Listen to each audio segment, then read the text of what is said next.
Hello YouTube, it's Lion here with Hobbies of Man once again, and today we're going to be doing another manga review. Today we're going to be looking at Slam Dunk Volume 1. This is going to be a first impressions review of Slam Dunk, and I'm going to mention a bit of it about the story. So, off the bat, this is written by Takehiko Inoue, really great author. I didn't really know this author beforehand. I thought they were the person that did the art for One Punch Man. This is not the case, but I had a lot of confusion between them and Yusuke Murata for a long time. You know, I'm over that confusion, but for the longest time I thought that they were the same person. They are not. Takehiko Inoue also did Vagabond, which is really, really good as well. So the publisher here is Panini Manga Mexico, as you guys can see right there on the side of the book and back here. And technically speaking, this is not a Kanzenban, even though it looks exactly like the Japanese Kanzenban edition. This is some weird Panini Mexican exclusive edition that they came up with. It's not very, amazing compared to the Kanzenban, but it is basically the same thing. There are a few things that are missing here and there, but it does have some interesting kind of aspects to it. So first, it has some French flaps, which is cool. It comes with this nice bookmark, which I really like. It looks really, really great. And it has colored pages, although these are not plastic colored pages. These are the standard, just paper with ink kind of color pages, not the comic book looking ones, which is really weird because the second volume that I own actually does come with those comic book style pages.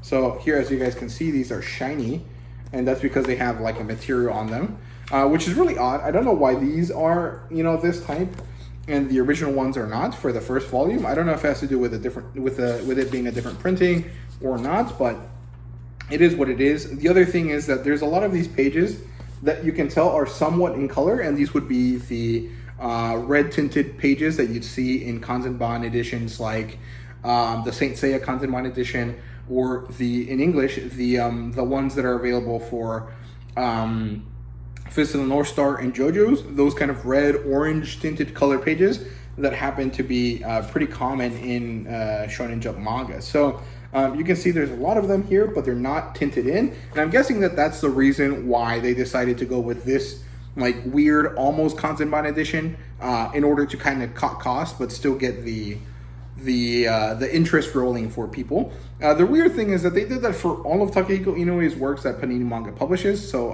it's kind of weird. Vagabond is in the same style. That one has color pages. It doesn't really have the red and white though. So I don't know. It's a really weird choice, but it is what it is.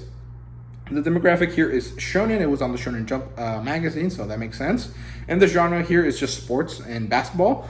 Specifically, it's a sports manga that it is about basketball. And I guess there's also a romance element here. It kind of gives me like High School Musical vibes sometimes, without the musical aspect, but it is kind of that style.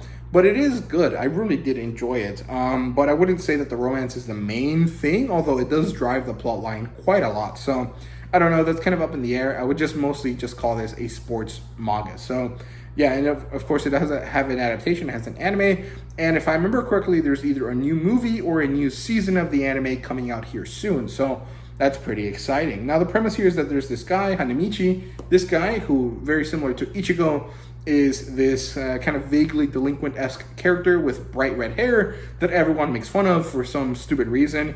I think it's just Japan very being really weird about anyone that stands out, which we Westerners don't really think about, but I'm pretty sure is a really big problem in Japan. That they're really unhappy with strangeness or anything that seems kind of odd, which is weird because a lot of the things that they do are really odd to us Americans, right? So it's interesting. It doesn't really matter. The point is that Hanamichi has red hair and he's bullied for it, and he becomes a delinquent because of this. And he eventually gets to high school. And the thing is that even though he has this delinquent persona, and he generally is a delinquent, he also has kind of this heart of gold vibe to him. He's a really nice, caring guy. All he wants is a girl to love him and to love this girl as well. And he falls in love with a lot of girls really easily. He tries to confess to them and they all turn him down for whatever reason, mostly because he's kind of a delinquent, and so it doesn't really help him. But eventually he gets into high school. He meets this girl called Maruko, I think is her name. And she starts talking to him about basketball, and she teaches him what a slam dunk is. And then he kind of falls in love with her because of this, and he manages to make one eventually, and he thinks it's awesome, and he decides to join the basketball team in order to get closer to her.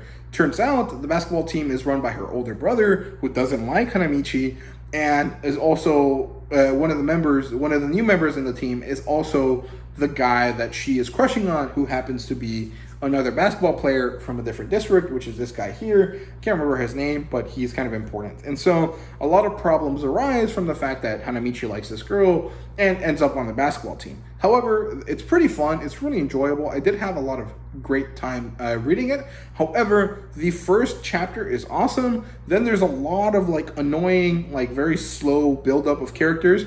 And I say annoying because compared to modern manga, it's really, really, really slow. It doesn't really have this kind of like through line of interest for me. It kind of just starts really good, kind of dips a lot, and then there's 1 or 2 chapters in the middle that are good, and then the ending is good leading into the next chapter for the next volume.